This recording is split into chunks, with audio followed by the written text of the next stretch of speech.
Hello and welcome everyone on this official platform of Legacy IAS Academy।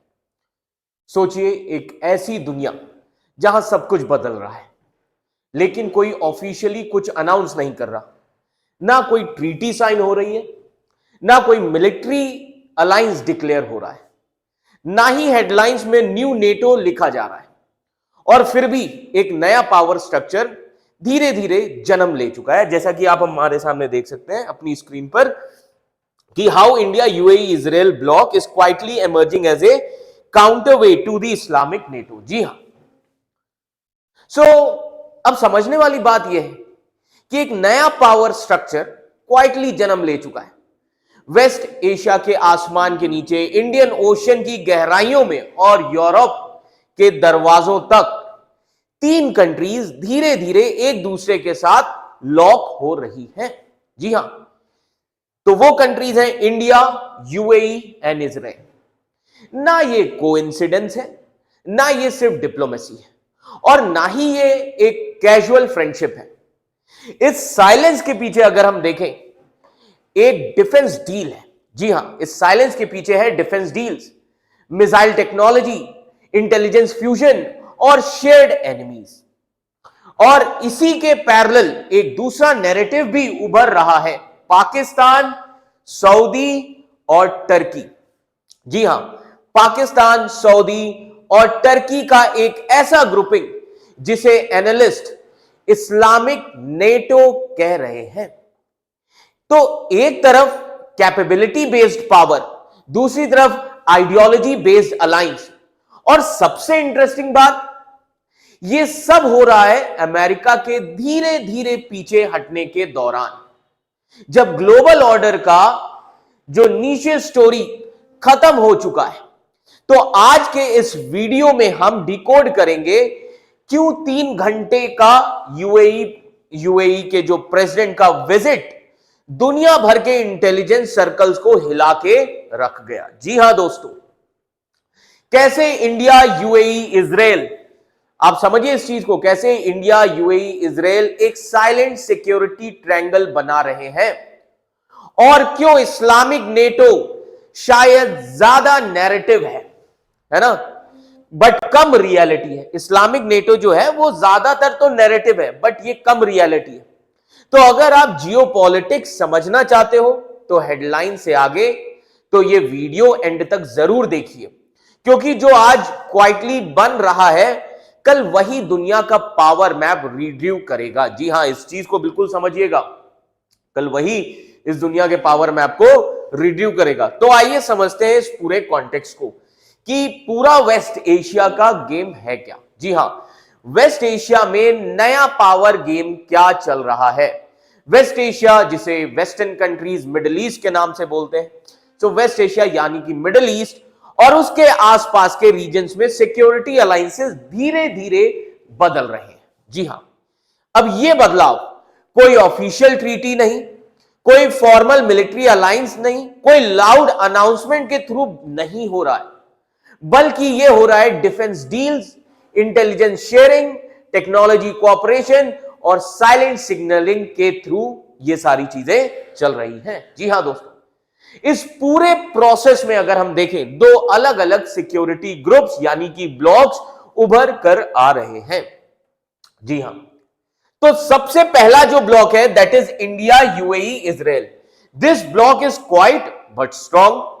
यह block openly announce नहीं किया गया है, लेकिन ग्राउंड रियलिटी में स्पीडली बन रहा है। इसका बेस क्या है? इसका बेस है डिफेंस कोऑपरेशन, इसका बेस है हाईटेक मिलिट्री सिस्टम, इसका बेस है सिक्योरिटी थ्रेट्स यानी कि terrorism, drones, missiles, maritime security etcetera, है ना।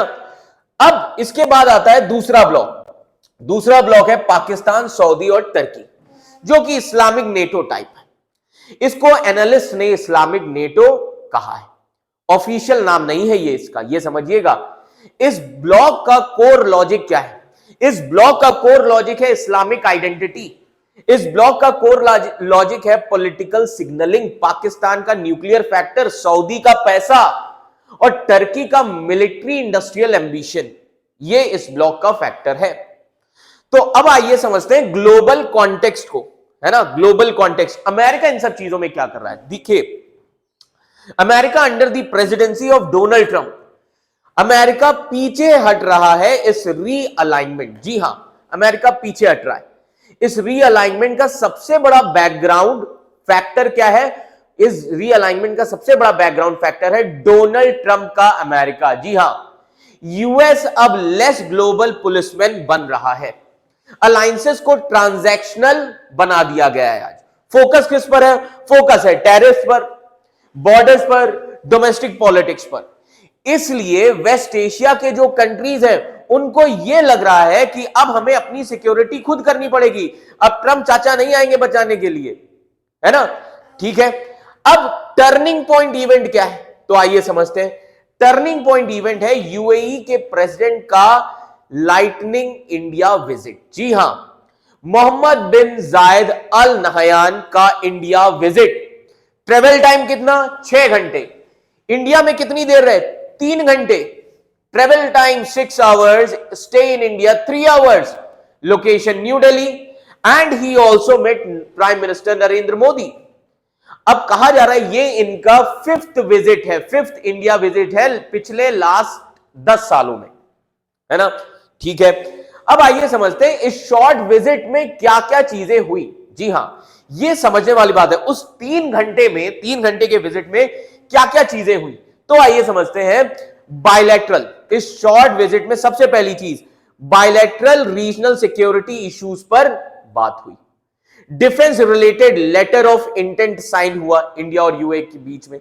डिसीजन क्या लिए गए? India UAE became strategic and they have signed actually, India और यूएई ने स्ट्रैटेजिक डिफेंस फ्रेमवर्क अग्रीमेंट बनाया कि अब इंडिया और यूएई के बीच में एक डिफेंस फ्रेमवर्क अग्रीमेंट बनाया जाएगा। अब सवाल यह उठता है, एनालिस्ट इस पर क्या कहते हैं? एनालिस्ट का कहना है कि यह सिर्फ सिंबोलिज्म नहीं है, फ्यूचर में इजराइल को इंक्लूड करने का बेस हो सकता है। इंडिया तो ओपनली कहता है हम कोई ब्लॉक नहीं बना रहे, बट रियलिटी क्या है? डिफेंस और स्ट्रैटेजी क्लियरली एक डायरेक्शन में जा रहे हैं। इस चीज को हमें समझना होगा।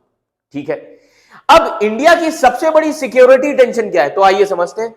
इंडिया की सबसे बड़ी सिक्योरिटी टेंशन है पाकिस्तान का इस्लामिक वर्ल्ड में राइजिंग रोल। जी हां, ये लोग पाकिस्तान का इस्लामिक वर्ल्ड में rising role, Islamic NATO type grouping का फियर है इंडिया के लिए। Pakistan positioning itself as a defender of Muslim causes. समझ में आ रहा है? तो ये सबसे बड़ा फियर है इंडिया के लिए, तो हमें इस चीज को समझना होगा। दूसरा एस्पेक्ट है सऊदी पाकिस्तान का न्यूक्लियर एंगल। जी हां, पाकिस्तान के डिफेंस मिनिस्टर ख्वाजा आसिफ का स्टेटमेंट अगर आप सुनिए तो उन्होंने क्या कहा? सऊदी अरेबिया पाकिस्तान के न्यूक्लियर कैपेबिलिटी से हेल्प ले सकता है, ऐसा पाकिस्तान के डिफेंस मिनिस्टर ने कहा। चाहे ऑफिशियली अनक्लियर हो, लेकिन इंडिया के लिए यह अलार्म बेल जरूर है। ठीक है, अब दूसरी तरफ इंडिया और इजराइल के अगर हम रिलेशनशिप को देखें तो आइए समझते हैं इंडिया और इजराइल का रिलेशनशिप कैसा है ना। ठीक है, अब इंडिया और इजराइल के रिलेशनशिप की अगर हम बात करें तो इंडिया और इजराइल का रिलेशनशिप बहुत डीप हो चुका है। इंडिया ऑफिशियली पैलेस्टीन के लिए 2 स्टेट सॉल्यूशन तो सपोर्ट करता है, समझिएगा इस चीज को। इंडिया ऑफिशियली पैलेस्टीन के लिए 2 स्टेट सॉल्यूशन सपोर्ट करता है, बट प्रैक्टिकल लेवल पर अगर हम देखें, प्रैक्टिकल लेवल पर इंडिया इजराइल के साथ मैसिव डिफेंस कोऑपरेशन करता है।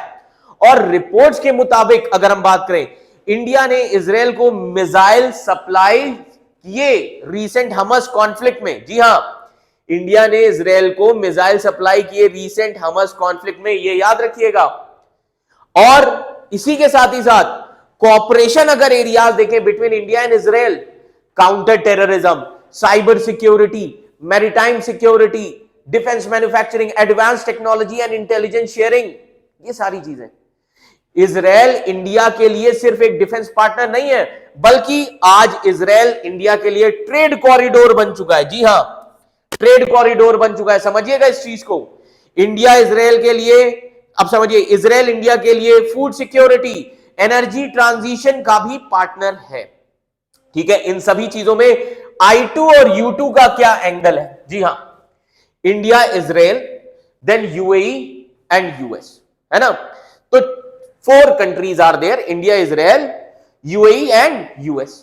ठीक है, तो अब समझिए इंडिया, इजराइल एंड यूएई का जो कोऑर्डिनेशन है, तो अब समझिए इस चीज को, इंडिया, इजराइल, यूएई के कोऑर्डिनेशन को United states of America quietly support करता है। अब इसे I2 U2 इनडायरेक्ट, इससे क्या होता है, इससे I2 और U2 जो है वो इनडायरेक्टली स्ट्रेंथन हो रहा है, क्योंकि यूएस इस चीज को क्वाइटली चुपचाप सपोर्ट कर रहा है ना, विदाउट फॉर्मल मिलिट्री अलायंस। ठीक है, अब इन सभी चीजों पर एक्सपर्ट के व्यूज क्या है, तो आइए समझते हैं एक्सपर्ट व्यूज। तो एक बहुत ही फेमस एक्सपर्ट है सेर्गियो रेस्टेली। अब इनका क्या कहना है, सेर्गियो रेस्टेली का क्या कहना है इन सभी चीजों में? पहले मैं आपको बता दूं, सेर्गियो रेस्टेली ये इटालियन पॉलिटिकल एडवाइजर सेर्गियो रेस्टेली हैं। अब इनके हिसाब से समझिए वेस्ट एशिया में 2 डिफेंस आर्किटेक्चर बन रही हैं। जी हां, इन्होंने कहा कि वेस्ट एशिया में 2 डिफेंस आर्किटेक्चर बन रही हैं। पहला आर्किटेक्चर है architecture A, India, UAE and Israel. जी हां, this is called as architecture A, India, UAE, Israel, and this architecture is capability based. ये आर्किटेक्चर किस पर है? कैपेबिलिटी बेस्ड है। ये capability based real military power show करता है, टेक्नोलॉजी और इंटेलिजेंस में भी कोऑपरेट करता है। और दूसरा इन्होंने कहा कि आर्किटेक्चर बी, जी हां, ये जो आर्किटेक्चर है ये आइडियोलॉजी बेस्ड है। This is ideology based architecture. Islamic NATO, Pakistan, Saudi, Turkey, this is only a political messaging, identity driven. उनका कोड का एसेंस समझिए, ये कोल्ड वॉर जैसा नहीं है, ये ज्यादा फ्लूइड, ज्यादा ट्रांजैक्शनल और ज्यादा डेंजरस है। समझ में आ रहा है? इस चीज को समझिए, इस चीज, है ना। Now India, UAE, Israel bloc का रियल स्ट्रेंथ क्या है? तो आइए समझते हैं what is the strength of India, UAE, Israel bloc. What is the real strength? See, ये जो ब्लॉक है ये ब्लॉक सिंबोलिज्म पर नहीं है, एक्चुअल कैपेबिलिटी पर बेस्ड है।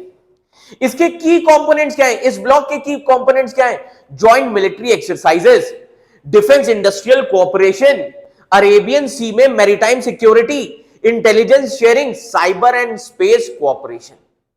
अच्छा, अब सवाल यह उठता है यूएई के लिए इंडिया इतना ज्यादा क्यों इंपॉर्टेंट है? यूएई के लिए इंडिया इंपॉर्टेंट इसलिए है because of Indian ocean, gulf security, trade routes, energy supply plus India diaspora safety. अब इंडिया के लिए यूएई क्यों इंपॉर्टेंट है ना? अब यूएई हमारे लिए क्यों इंपॉर्टेंट है, हमें यह भी समझना होगा। तो इस चीज को समझिए, strategic location, gulf access India को मिलता है यूएई के थ्रू, मैरीटाइम चोक पॉइंट्स, है ना। अब इसी के साथ ही साथ इजराइल का जो रोल है, क्या वो ऑप्शनल है या स्ट्रक्चरल है? तो मैं यहीं पे आपको बता देता हूं, इजराइल का रोल ऑप्शनल नहीं है, इजराइल का रोल यहां पर स्ट्रक्चरल है। अब इजराइल का रोल स्ट्रक्चरल कैसे? समझिए, इजराइल का कंट्रीब्यूशन क्या है? Missiles, drones, air defence system, electronic warfare, intelligence platform. Even UAE ने इजराइल से रिलेशंस नॉर्मलाइज कर लिए हैं। जी हां, यूएई ने इजराइल से जो रिलेशंस है वो नॉर्मलाइज करके बायलैटरल कोऑपरेशन को ट्राइलैटरल फोर्स मल्टीप्लायर अब बना दिया है, जिसमें इंडिया भी इंक्लूडेड है। तो अब अगर हम इन सभी चीजों पर ध्यान रखें, तो जो इटालियन पॉलिटिकल एडवाइजर हैं रेस्टेली, उनके वर्ड्स का मतलब क्या था कि ये कोई फोटो ऑपरेशन डिप्लोमेसी नहीं, ये एक इंटीग्रेटेड सिक्योरिटी थिंकिंग है ना। और सबसे बड़ी चीज, इटालियन पॉलिटिकल एडवाइजर के हिसाब से उन्होंने एक बहुत ही अच्छी चीज बोली, इन तीनों देशों के बीच में, इंडिया, यूएई, इजराइल, अगर हम इन तीनों देशों को देखें, इनके बीच में शेयर्ड थ्रेट्स हैं जो तीनों कंट्रीज को जोड़ते हैं। पहला शेयर्ड थ्रेट क्या है? स्टेट स्पॉन्सर्ड मिलिटेंसी, दूसरा ड्रोन एंड मिसाइल प्रोलिफरेशन, तीसरा maritime disruption, and last ideology driven non state actors. ये कुछ शेयर्ड थ्रेड्स हैं जो इन तीनों कंट्रीज को जोड़ते हैं आपस में, ठीक है। अब इसके कंपैरिजन में अगर हम इस एक्सिस को देखें, पाकिस्तान सऊदी एक्सिस, ये वीक है, ये कमजोर है। कमजोर क्यों है समझिए।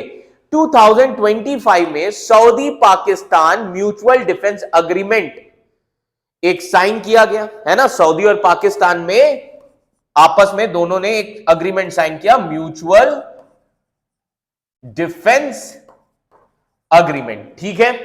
अब इस म्यूचुअल डिफेंस अग्रीमेंट का मतलब क्या है समझिए इस चीज को। नेटो के आर्टिकल 5 जैसा ही ये कॉन्सेप्ट है कि अगर किसी एक पर अटैक हुआ वो दोनों पर अटैक माना जाएगा। पर सऊदी के लिए यूएस पे डिपेंडेंस कम करना ये सबसे बड़ा फैक्टर है, क्योंकि यूएस अब वेस्ट एशिया को सिक्योरिटी नहीं प्रोवाइड करेगा ट्रंप के टाइम में, इसलिए सऊदी अब एक अपने लिए सिक्योरिटी पार्टनर ढूंढ रहा है। तो सऊदी ने ये पैक्ट क्यों साइन किया, ताकि यूएस पे डिपेंडेंस कम करे। अब सऊदी, पाकिस्तान के लिए क्यों इंपॉर्टेंट है ये पैक्ट समझिए। पाकिस्तान के लिए इंटरनेशनल आइसोलेशन के बाद ये एक सबसे बड़ा डिप्लोमेटिक बूस्ट है, और इसीलिए मई 2025 के इंडिया क्लैश के बाद पाकिस्तान को अपनी इमेज भी रिपेयर करना था, ठीक है। इन सभी चीजों में अब टर्की का फैक्टर क्या है समझिए। अंडर एर्दोगन टर्की का फैक्टर है strategic autonomy, strong defence exports, independent military actions. This is related to, और these are the factors which drives the foreign policy of Turkey. Now अगर हम थ्योरेटिकल स्ट्रेंथ देखें, theoretical strength अगर हम इस block की देखें तो थ्योरेटिकल स्ट्रेंथ समझिए, पैसा कौन देगा, सऊदीज। इस ब्लॉक में money will be given by और provided by Saudi, weapons by Turkey, then Pakistan is having nukes. Clear. तो अब इस चीज को समझने की जरूरत है, बट लेकिन समझिए, लेकिन इसमें कॉन्ट्राडिक्शंस बहुत ज्यादा है। अब आप कहेंगे कि सर कॉन्ट्राडिक्शंस कैसे ज्यादा है। कॉन्ट्राडिक्शन है सऊदी वर्सेस टर्की, जी हां, Saudi versus Turkey, Libya issue, Muslim Brotherhood, Islamic world leadership rivalry, ये आपस में इनके इश्यूज हैं। Libya issue, Muslim Brotherhood, Islamic world leadership rivalry. Saudi Arab Kashmir पे पाकिस्तान से डिस्टेंस बना रहा है, जी हां समझिए, सऊदी अरब जो है वो कश्मीर के मुद्दे पर पाकिस्तान से डिस्टेंस बना रहा है। इंडिया में 30 बिलियन प्लस डॉलर की इन्वेस्टमेंट की हुई है, और सऊदी और इंडिया के बीच में 100 बिलियन डॉलर इन्वेस्टमेंट का प्लान है बाय 2030। इसलिए समझिए, इस चीज को समझिए, इसलिए सऊदी अरब जो है इंडिया को ओपनली एलिनेट नहीं करेगा, यह सबसे बड़ी चीज है, ठीक है।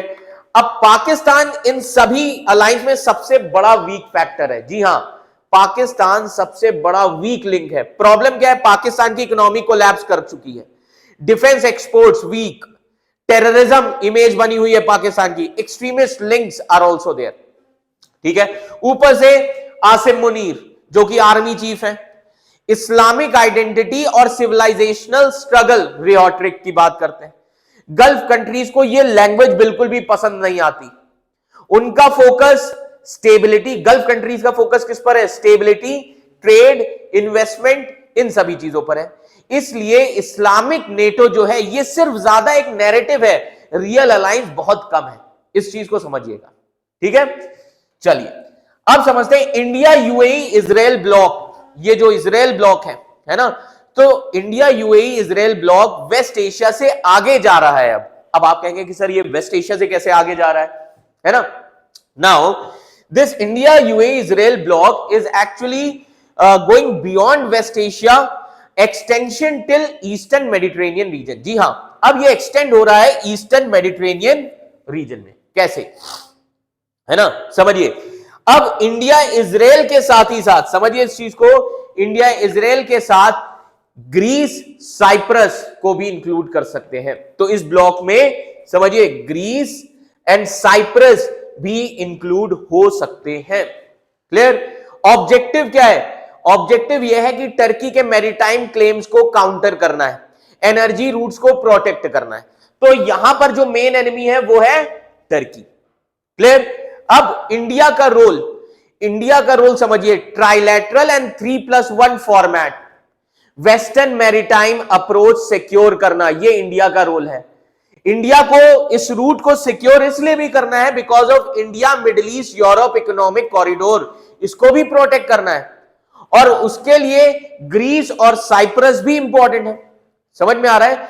तो इसीलिए ग्रीस और साइप्रस के लिए इंडिया एक डिप्लोमेटिक वेटेज देगा, स्ट्रेटेजिक डेप्थ देगा। क्लियर? तो ये ओवरऑल कहानी चल रही है इस रीजन में। तो इंडिया, यूएई, इजराइल एक silent capability based security alignment जो है वो बना रहे हैं, जो पाकिस्तान, सऊदी, टर्की के आइडियोलॉजिकल यानी कि आप कह सकते हैं इस्लामिक नेटो नैरेटिव का प्रैक्टिकल काउंटरवेट बन रहा है बिना किसी फॉर्मल अलायंस के। तो this is all about this issue, है ना, और you can say the geopolitics which is actually going on in West Asia. तो हिस्ट्री हमेशा लाउड डिक्लेरेशन से नहीं, कभी कभी क्वाइट अलाइनमेंट से भी बनती है, ये जरूर याद रखिएगा। आज जो हम देख रहे हैं वो कोई कोल्ड वॉर 2.0 नहीं है, ये है पोस्ट अमेरिकन वर्ल्ड का पावर एक्सपेरिमेंट, जहां कंट्रीज आइडियोलॉजी से ज्यादा सर्वाइवल, स्टेबिलिटी और टेक्नोलॉजी को चूज कर रहे हैं। इंडिया, यूएई, इजराइल का जो अलाइनमेंट है वो हमें यह बताता है कि फ्यूचर अलायंसेस जो हैं वो रिलीजन पर नहीं बल्कि कैपेबिलिटी पर बनेंगे। एंड समझिए इस चीज को, डेटरेंस कभी भी स्पीचेस से नहीं बल्कि सिस्टम और इंटेलिजेंस से आएगा। और जो पावर होती है वो कभी स्लोगन से नहीं बल्कि सप्लाई चेन्स और सी लेन से डिफाइन की जाएंगी। दूसरी तरफ है इस्लामिक नेटो। इस्लामिक नेटो का आइडिया एक स्ट्रॉन्ग हेडलाइन हो सकता है, लेकिन जब अलायंसेस सिर्फ सिंबोलिज्म पर टिकते हैं तो वो ज्यादा देर तक नहीं चलते। ये सिर्फ वेस्ट एशिया की स्टोरी नहीं है, ये स्टोरी है इंडिया के ग्लोबल राइज की और गल्फ के स्ट्रैटेजिक शिफ्ट की और इजराइल के एशियन सिक्योरिटी फ्रेमवर्क में एम्बेडेड होने की। और शायद ये भी स्टोरी है इस बात की कि अगर आप टेबल पर नहीं हो तो मेन्यू पर जरूर हो, है ना। तो दुनिया क्वाइटली डिसाइड कर रही है कि कौन रूल करेगा और कौन फॉलो करेगा, ये चल रहा है अब, है ना।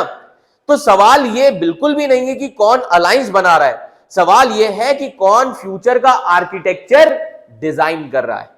तो अगर आपको लगा कि जियोपॉलिटिक्स सिर्फ गवर्नमेंट का गेम है तो याद जरूर रखिएगा इसका इंपैक्ट आपकी इकोनॉमी, एनर्जी सिक्योरिटी और फ्यूचर पर जरूर पड़ेगा, है ना।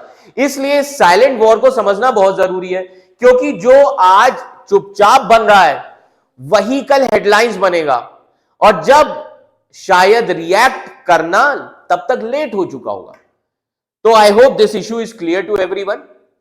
तो ऐसे ही और वीडियोस के लिए हमारे चैनल लेगेसी आईएएस एकेडमी को सब्सक्राइब करें, फॉलो करें और शेयर करें ज्यादा से ज्यादा लोगों में, ताकि लोगों में अवेयरनेस बढ़े जियोपॉलिटिक्स से रिलेटेड। धन्यवाद।